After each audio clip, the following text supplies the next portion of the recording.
What's up guys, it's Wade. We are here at the Saved event in beautiful Phoenix. We have the Hopeaholic speaking, Ryan, Skinny Vinny, and countless others. I think you're gonna get an awesome event. We had a bunch of the recovery community show up and show out. I cannot wait to get across to all of our viewers and the people in the building about second chances and what recovery can do for you. Come along inside and I hope you enjoy the show.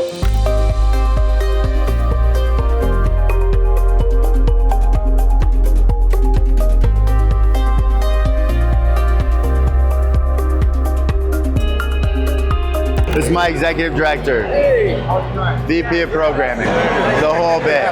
VP of programming, the whole bit. He runs the show. Yeah. And then this is Big Shane. Really nice to meet you. Yeah. Oh, there you are. How are you? Thank you. It's the blue first in like 30 minutes.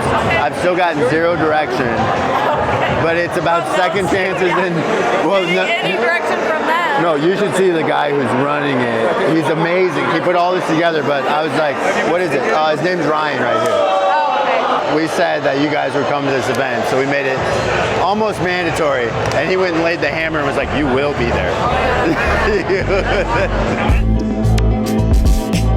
All right, dude. All right, dude. Hey. Look at this. Give a round of applause for yourselves for showing up. I mean, this is awesome. I first and foremost just want to thank all of you guys, the houses, the Hopeaholics, Ryan for putting on this amazing event, Tom Fay, Gambit, you guys have your crew. I really, really appreciate you guys all showing up. One of the coolest things that I can say about the recovery community in Arizona is we show up.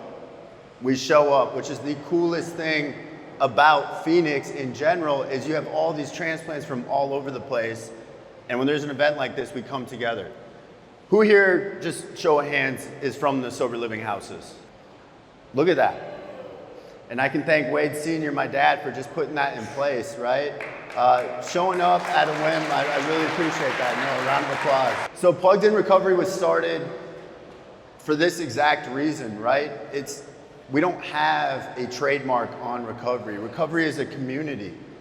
And in that, it's all about getting connected in the community that you're in.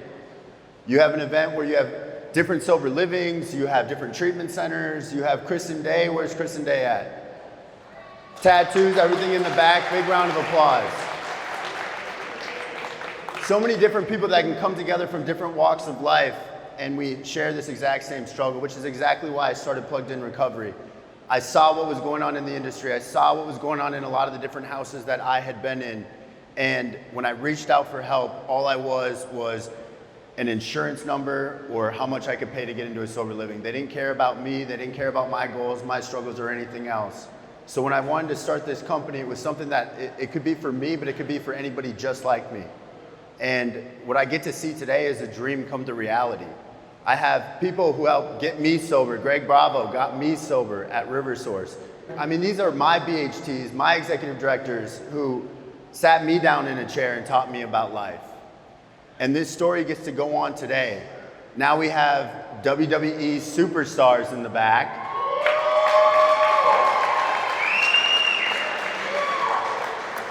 All people showing up for one cause, and that's to help another addict and alcoholic who still struggles. But there's a reason they come to this hot ass desert to find some collective community. There's no place like it on earth, and I'm so grateful for each and every one of you for showing up and showing out, and come out and support the local community. I really appreciate each and every one of you for being here, and I don't know who's up next. What's up, everybody? How's everybody doing? You're sober when I actually started. And sobering, like, I have morals now. That's the same little girl. Like 75% of the current audience. That's inspiring. Changes when they leave. Nobody knows emotional pain better than we do. So I'm here with gold medalist, Stanley Cup winner, Canadian Cup winner, Theo Fleury. First of all, what did you think of the event? Well, I think anytime we can talk about mental health and addiction and trauma, it's a win every time, right? Because we live in a society, like I said in my speech, trauma isn't really talked about or nobody gets asked the question, what happened to you? You know what I mean? And so we spend a lot of our time feeling alone with our trauma experiences when, it's the complete opposite. We all have trauma. We've all experienced trauma. And it's our trauma, that causes the mental illness, that causes the addiction. And so why aren't we talking about the trauma? Facts. Right? I really liked when you said, and you really had me leaning in, we can hold this space. Yeah. And you're doing it with an absolute stranger that other people you should be able to hold that space for. Yeah. Did you feel that exact same moment when everybody was just quiet? I feel it every time I do a speech. You know what I mean? It's a perfect example of, I think the key to all this is, how vulnerable do you want to be? Because if you want to be vulnerable, then I can help you get well. But if you don't want to be vulnerable, you're going to continue to have emotional pain, and you're going to continue to struggle with addiction. So hopefully by me talking about my experience as a man being by another man, and when I say it, there's no shame, there's no, it's just my story. It's part of my story, you know what I mean? We're grateful that you came out. If you could leave our viewers just one piece of advice. Well, it's about honesty, openness, and willingness. And, are you sick and tired of being sick and tired? Find that spiritual piece, because, it's a physical journey, it's an emotional journey, and it's a spiritual journey. But everybody leaves out the spiritual part, you know what I mean? And if you don't find that, I don't think you can make it. And, whatever God is to you, go find it. I love it. Thank you very much. Thanks, man. man. I appreciate Thank you. I'm here with the man, the myth, the legend, Wade Sr. He operates and runs all of our male sober livings and a lot of the female sober livings. He's the first guy you call. Senior, what did you think of the event? I thought it was great. Put together, liked all the people, liked all the plugged-in people that came to support and show up. It was nice meeting new people. It was nice seeing Tom Fay come out, meeting a lot of the community. It was my first event doing it. Really liked the stories that were shared by the people that were up there. What would you say out of all the stories that were shared was something that you related to the most? What I related to the most is how it affected the people around them, right? So tonight I'm sitting here with family, with you, with your mom and your sister and your fiance, right? And I understand as the addict alcoholic, the damage I created to them. So when I got to hear them and my family got to hear that they were not unique, right? That these other alcoholics and everybody in the room put their family through the same thing I did, it meant a lot to me. How do you think because the majority of the people here were from our houses, how do you think they received the message? I think they received it really good. I mean, I'm in the houses, and what I thought to myself, and I feel really good about this, I would really love somehow if we could get these guys together and say give us some honest feedback on how did this help you? I come in these houses, we're addicts, alcoholics. Bottom line is we all have mental health issues.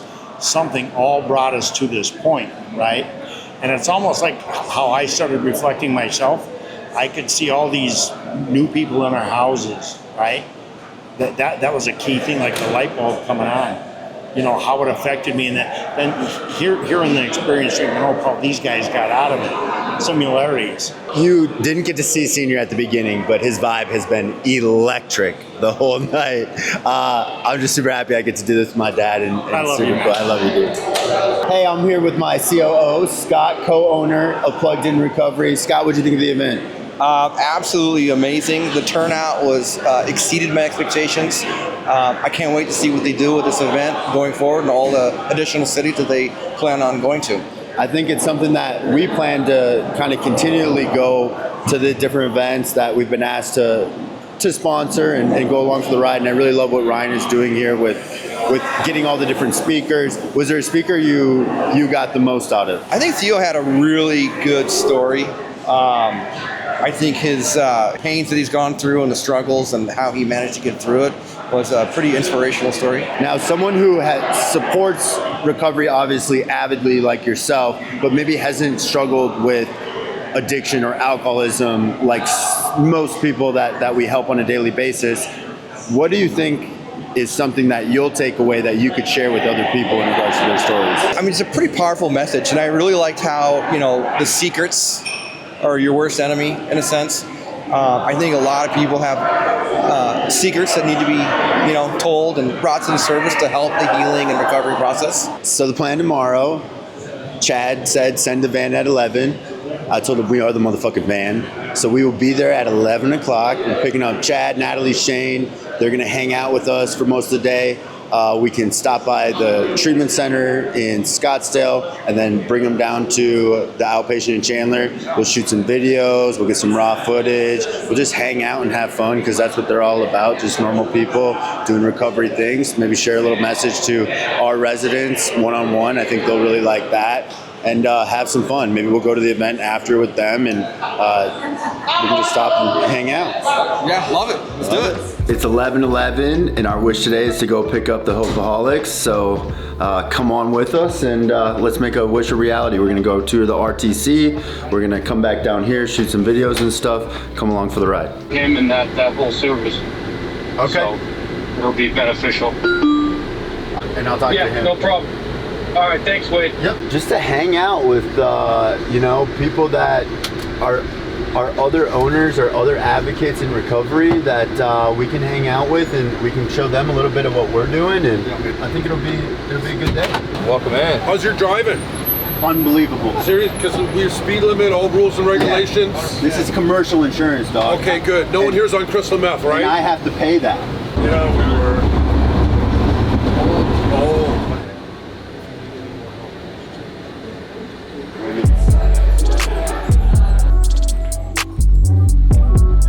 Lauren, who's the yoga instructor she's doing human design today, but her husband owns like a big cold plunge red light therapy place. Yeah. So she actually takes him through the entire process. Yeah. So hot to cold and like what that does to your body. It's crazy. I think we've had just one who's now our outpatient who wanted to leave, and they had him go sit in the cold plunge. We'll get together. Yeah.